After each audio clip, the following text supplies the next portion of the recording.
안녕하세요. 절대값TV의 명품 PD 한 PD입니다. 자, 금값이 폭등을 하고 있어요. 자, 금값이 폭등하고 있는데 한번 차트부터 보시죠. 자, 이게 월봉이에요. 월봉. 월봉이 자 보세요. 21년도 5월달이 여기에요. 이 지점에요. 한 68 정도. 그죠? 68. 자, 21년 5월 달이에요. 자, 그 다음에 24년, 한 3년 정도 됐네요. 3년 정도 됐는데, 거의 한 90%. 자, 90% 올랐어요. 자, 3년 만에 90% 올랐고요. 다시 25년도. 자, 다시 25년도에 여기가 107이었으니까, 한 30% 정도 올랐어요. 그죠? 다시 한 2년 정도에 30%가 올랐어요. 자, 중요한 거는 상승의 패턴을 보세요. 여기서는 이렇게 바닥을 다지고 올라오고, 조금 올라오고, 여기서부터 여기까지는 조금 올라온 거잖아요. 그죠? 여기. 바닥을 다지고, 자, 조금 오르고, 여기서 한번 조정을 주고, 기간 조정을 주고, 상승의 속도가 가팔라졌어요. 그죠? 자, 우리가 이 상승의 속도가 가팔라진 이유를 좀 알 필요가 있어요. 그죠? 자, 그러면 21년도에 지갑이 급등했을 때 꼭지였죠? 자, 그 꼭지에 집을 딱 팔고 금을 여기서 사신 분은 얼마를 먹었나요? 그죠? 자, 이때 얼마를 먹었나요? 자, 최소 2배 먹었네요. 그죠? 최소 2배. 100%의 수익률이 났어요. 그죠? 자, 금은 여러 가지 장점이 있어요. 자, 한번 보시죠. 우리는 금에 대해서 좀 알 필요가 있어요. 자, 왜 알 필요 있냐면 이게 금리와도 연관되고요. 어떤 그 세계 정세에 연관되고요. 그 다음에 비트코인도 연관되고요. 그 다음에 이 현금과도 연관이 돼요. 근데 중요한 거는 현금은 계속해서 쓰레기가 되고 있잖아요. 그죠? 가치가 떨어지는 거예요. 현금은 계속해서 발행할 수밖에 없는 거예요. 그죠? 우리나라가 아니라 세계 기축통화의 나라인 미국에서도 계속 달러를 발행하잖아요. 달러는 자꾸 쓰레기가 되는 거예요. 자, 그러니까 그리고 달러에 대한 그 패권에 대한 거부감이 또 들거든요. 자, 그것 때문에 러시아와 미국이 또 충돌을 해. 그리고 미국과 중국이 충돌을 해. 그러면 그럴수록 중국과 러시아, 인도 각국의 나라들은 달러를 보유할 수밖에 없어요. 자, 그리고 또 한 가지 자국의 통화가 약세인 나라는 달러보다는 달러를 무한정 보유할 수는 없는 거니까 또 달러의 가치도 떨어질 수도 있는 거니까 가장 안전한 자산이 이 금이에요. 금. 자, 그래서 오늘의 사실상 결론인데 이 금의 금방 차트에서 봤듯이 금이 급등세를 이룬 것은 23년도부터 25년, 그죠? 23년도부터 5년 그 사이란 말이에요. 그죠? 조금 더 앞으로 가면 22년도부터 자, 그때 집중적으로 사들인 나라가 누구예요? 인도, 중국, 러시아, 그런 나라들이란 말이에요. 그런 나라들이 왜 사들였겠어요? 국제 정세의 혼란, 그죠? 미중 간의 마찰, 그죠? 유럽과 서방과 러시아의 마찰. 자, 그것 때문에 금을 사들인 거예요. 큰 손들이. 자, 어느 순간에는 조정을 좀 받겠지만은 금은 우상향이다. 라고 볼 수 있어요. 자, 보시면은 이게 금의 10년 차트예요. 그죠? 금의 10년 차트. 금은 횡보 기간은 있었어요. 그죠? 횡보의 기간은 있었지만 우상향이다. 자, 이 속도가 계속 가팔라질 수 있다라는 거야. 앞으로 10년도 이 정도 가팔라지진 않지만 앞으로도 가팔라질 수 있다. 왜? 냉전으로 들어갔으니까. 그죠? 미국과 중국, 미국과 러시아, 그죠? 그리고 미국과 러시아와 유럽, 그죠? 중동과 또 이스라엘, 그죠? 국제 정세의 혼란이잖아요. 거기다가 대만과 중국, 그죠? 금값은 계속 올라갈 여지가 충분하다. 그래서 금을 좀 사봐라. 제가 한 2, 3년 전부터 계속 얘기했어요. 그죠? 2, 3년 전부터 계속 했고, 저도 꽤 살 만큼 샀어요. 제 재산 포트폴리오 상에서 샀어요. 제 예상으로는, 제 개인적으로는, 지금 한 49만 원 정도 하거든요. 이건 조금 지난 거니까, 오늘 날짜로 보니까 49만 원 정도 우리가 팔 수 있는 가격이, 살려면 더 비싸고요. 부가세가 있으니까. 49만 원이니까 제 예상으로는 그냥 한 100만 원. 그죠? 한 2, 3년 안에 100만 원. 그렇게 생각하고 있어요. 뭐 그땐 저는 팔라고 그래요. 팔고 이제 나머지 부채를 갚으면 되겠죠. 그죠? 자, 금은 한꺼번에 사면 안 돼요. 금은 한꺼번에 사면 안 되고 쪼개서 막 사셔야 돼. 그리고 포트폴리오에 한 10% 정도. 그죠? 그 정도 가져가면 괜찮다. 그죠? 안전자산으로서. 자, 금이 이 어떠한 성질을 가지고 있나 우리가 좀 알 필요가 있어요. 일단 안전한 자산이다. 그죠? 안전한 자산이다. 자, 금값은 왜 올랐을까? 그죠? 왜 올랐을까? 자, 요런 두 가지 초점에서 우리가 한번, 살펴보면 될 것 같아요. 자, 왜 안전한 자산이냐, 금이? 일단 발행자가 없어요. 그죠? 금은 누가 발행자가 없어요. 우리가 주식을 사면 그 기업의 성과에 그 주식의 가치가 달려있죠? 애플도 꼬꾸라질 수 있을 거고요. 구글도 꼬꾸라질 수 있어요. 그죠? 어느 날 갑자기 오픈AI도 꼬꾸라질 수 있어요. 아마존도 꼬꾸라질 수 있고. 근데 금은 그런 게 없다라는 거야. 그래서 안전한 자산이다. 채권도 마찬가지죠. 채권을 했는데 그 기업이 망하면 종이조치가 되는 거죠. 그런 의미에서 금은 안전한 자산이다라는 거죠. 기업이 망해도 살아남고, 전쟁이 나도 살아남고, 국가가 부도나도 금이 최고죠. 우리 IMF 때 그랬죠. 전쟁이 나도 현금은 별 볼 일 없어요. 그때 금이 최고인 거예요. 그러니까 부자들이 계속해서 금을 모아요. 부자들은 안전자산이기 때문에. 그리고 부동산도 꼬꾸라질 수 있어요. 그죠? 지방에 있는 부동산이 지금 그런 상황이잖아요. 그죠? 사실 지금 지방에 있는 부동산을 가지고 있을 바에는 다 정리하고 금을 사는 게 수백 번 낫다. 그죠? 수백 번 낫다. 자, 이런 거는 아주 고급진 얘기예요. 그죠? 그래서 이 금이 안전한 자산이고 주식시장은 투자를 해봤자 맨날 깨지잖아요. 우리 특히 코스피는. 그래서 우리 주식시장은 우리 그 개미들이 다 떠나고 있잖아요. 그죠? 떠나고 있어요. 우리 주식시장은 완전히 고사 직전이에요. 고사 직전. 자, 그런데 이게 문제가 뭐냐면 금은 조금 부자들이 투자를 많이 해요. 여윳돈을 가지고.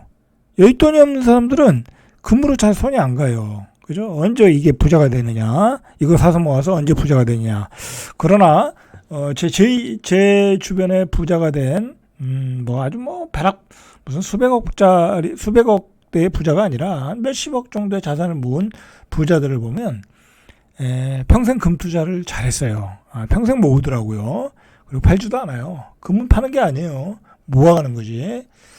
자, 금이 왜 좋냐? 수요는 늘고 채굴량은 한정되어 있다. 그리고 아까 말했듯이 현금은 계속 찍어내니까 인플레이션에 대한 해치가 안 되잖아요.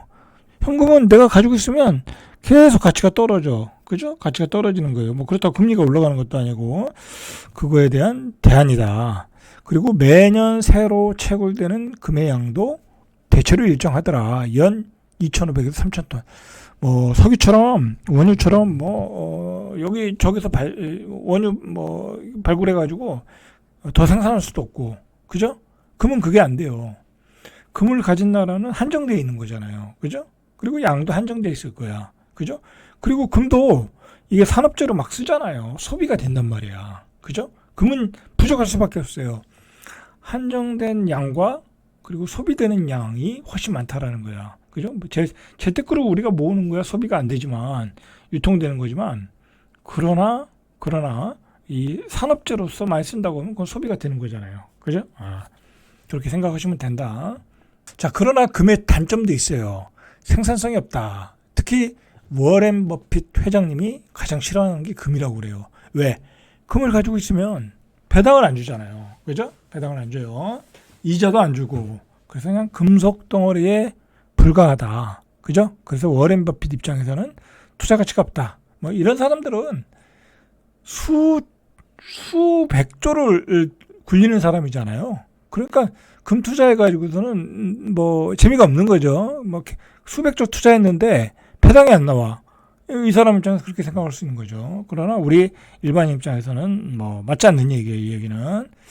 자, 그러면 결정적으로 언제 오르나? 금은 전쟁과 재난이 닥치고 주가가 급락하는 상황. 그죠? 자, 최근 한 5년 동안 전쟁이 많았죠. 그죠? 러시아 우크라이나 전쟁, 중동 전쟁, 그죠? 이런 전쟁이 많았어요. 그래서 금값이 올랐어요. 그리고 물가가 급등하는 시기. 말할 필요도 없죠. 현금이 쓰레기가 됐다는 거니까. 물가가 그동안 급등했죠. 그죠? 이 인플레이션 압박이 계속 오면 금값은 계속 올라간다. 근데 인플레이션 압박은 앞으로도 계속 올 수 있다. 그죠? 그러니까 실물 자산을 사자. 그죠? 사자. 자, 그리고 이자율이 낮을 때. 그죠? 계속해서 경기가 안 좋으면 금리 인하하잖아요. 미국도 그렇고 우리나라도. 근데 금리 인하는 계속해서 추세야. 옛날 같은 고금리가 올 수밖에 없어. 올 수가 없어. 그죠? 그러니까 금으로 대체하자. 자, 그래서 이러한 이유로 금값이 올라가더라. 그러니까 이러한 이유가 앞으로도 변할 가능성이 있느냐? 없다. 그죠? 없다. 당분간은 최소한 10년 이상은 변할 가능성이 없다. 자, 10년 이상은 전쟁도 많을 거고요. 인플레이션도 압박이 계속될 거고요. 이자는 계속해서 내려갈 가능성이 있어요. 그죠? 그러면서 러시아 우크라이나 전쟁이 일어나면서 많이 올랐었어요. 많이 올랐었다. 자, 그리고 또 한 가지 이유가 있어요. 이게 수요가 탄탄해졌다라는 거야. 뭐 부자들이 사는 게 아니라 일단 봐요. 부자들도 사지만은 그다음에 산업재 수요도 많아요. 이게 제가 나중에 한번 조사해 볼게요. 그거는 산업재 수요도 많고 두 번째로 세 번째로 중앙은행들이 이 금을 산다라는 거야. 왜냐면 현금이 쓰레기가 되니까. 그죠? 그리고 여러 가지 국가 간의 어떤 제재가 있으니까. 그래서 이 금을 집중적으로 사들인 나라가 중국. 그죠? 중국. 이런 나라가 좀 불안하잖아요. 부동산 위기로 불안해서 샀고. 그다음에 돈을 많이 벌어서 또 샀어요. 그죠? 인도 같은 나라. 그죠? 베트남도 돈이 많이 요즘 수출을 잘하고 있으니까 그런 나라도 사 모으겠죠. 그리고 자산 지키기에 열중하는 부자들들. 자, 이런 수요가 점점 커지고 있다. 자, 우리 부자들도 많이 사고 있을 거예요. 그죠? 자, 이런 수요가 탄탄해졌다. 그죠? 그리고 제 생각이 아니라 일반적인 생각이지만 여러분들 비트코인도 올라가요. 비트코인은 이건 말도 안 되게 올라갔잖아요. 수천 배 올라갔잖아요. 아니, 말도 안 되는 비트코인이 올라갔는데 비트코인은 아무것도 아니잖아요. 말 그대로. 뭐 그거는 진짜 디지털 머니잖아요. 그런데 가만히 생각해 보니까 비트코인도 올라가는데 왜 금값이 안 올라가요? 그죠? 자, 비트코인이 올라가면 금값도 올라가는 거예요. 자, 그런 연동성이 있다라고 생각하시면 금의 추세는 금값의 추세는 우상할 가능성이 있다라는 거죠. 자, 역사상 채굴된 모든 금의 5분의 1을 각국의 중앙은행이 보유할 정도로 전통적인 큰손이다. 아니, 그러니까 현금만 가지고 있으면 중앙은행이 우리나라도 마찬가지고요. 현금만 가지고 있으면 그 돈이 쓰레기가 될 수 있잖아요. 국가 입장에서는 금을 보유하고 있어야 되는 거예요. 그죠? 워낙 그 가치가 돈의 가치가 떨어질 수 있으니까. 그런데 유독 최근 2년 사이에 금에 대한 쏠림이 뚜렷하다. 올 상반기에 각 중앙은행이 매입한 금은 483톤. 그죠? 작년 기준으로 역대 상반기 중 최고이다. 그러니까 현금이 자꾸 쓰레기가 되니까 불안한 중앙은행들, 그동안 돈을 많이 가지고 있는 중앙은행들이 그 쓰레기 돈 대신에 금을 사 모으는 거예요. 그죠? 뭐 중앙은행이라고 투자 안 하겠습니까? 현금보다는 금이 낫다고 생각을 판단하는 거죠. 그런 수요가 더 커질 가능성이 있다라는 거죠. 그죠? 자, 금매입에 적극적인 나라는 신흥국이다. 뚜르키예 45톤, 인도 37톤, 작년 상반기죠. 중국이 27톤, 폴란드가 19톤. 자, 이렇게 신흥국 중앙은행들이 금을 사고 있다. 그죠? 안전하기 때문에, 그죠? 수익률이 안전하다라고 생각하죠. 자, 금은 부자들 입장에서는 가장 안전한 자산이에요. 그죠? 금과 달러. 그죠? 자, 그리고 어떤 위험이 있냐면 제재를 받으면 러시아 우크라이나 전쟁에서 이제 러시아가 제재를 받았잖아요. 제재를 받을 경우에 다른 나라로 표시된 자산은 아무 소용이 없다는 거야. 거래를 할 수 없으니까. 그런 입장에서도 안전한 자산이다. 보안제다. 라고 깨달았다라는 순간, 깨달았다라는 거죠. 러시아 우크라이나 전쟁을 통해서. 자, 그래서 금값이 지금 폭등하고 있다라는 거죠. 자, 폴란드 중앙은행 총재 아담 글라빈스키는 이제 폴란드 금 보유량이 중국을 넘어섰다.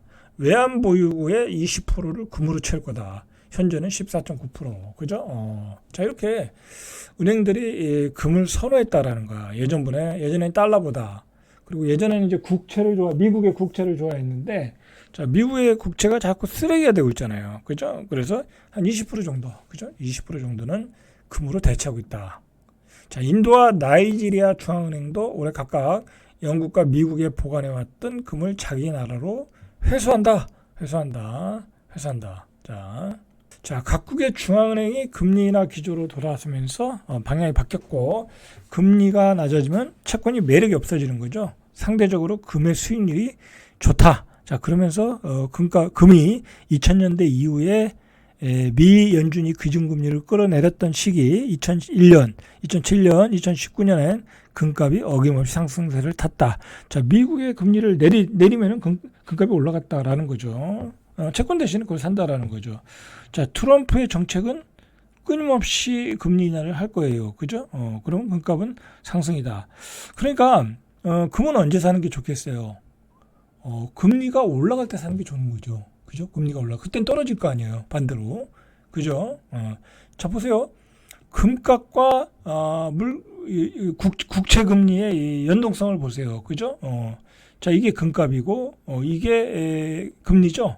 자, 금리가 올라갈 때는 금이 떨어졌어요. 그러니까 금리가 올라갈 때는 금을 사야 되는 거예요. 그죠? 금리가 떨어질 때는 금값이 올라가니까. 자, 이렇게 연동되는 걸 보시면 아시겠죠. 달러도 마찬가지죠. 달러가 떨어질 때 금값이 고점을 치는 거죠. 그죠? 그렇게 보시면 되겠죠.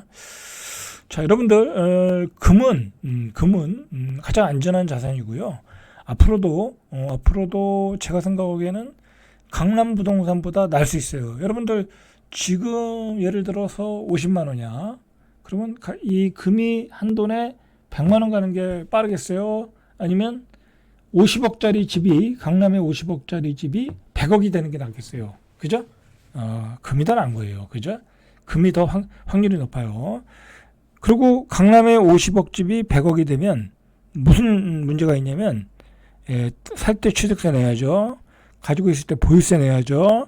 그리고 양도소득세도 어마어마하게 내야 돼요. 1가구 1주택이라고 해도. 그러면 사실상 금이 난 거예요. 그죠? 금은 양도소득세는 없잖아요. 그죠? 금은 양도소득세 없어요. 내가 50만 원 샀는데 100만 원에 팔면 되는 거예요. 부가세만 내면 되는 거예요. 부가세만. 그죠? 살 때 부가세만 내면 되는 거예요. 그죠? 그렇게 생각하시면 된다. 자, 여러분들, 금에 대해서 어떤 긍정적인 마인드를 가질 필요 있다. 단, 분산 투자해라. 그죠? 분산 투자해라. 그리고 금리가 올라갈 때 사는 거다. 그리고 계속해서 조금씩 모아 나가라. 자, 절대값TV의 명품 PD, 한 PD였습니다.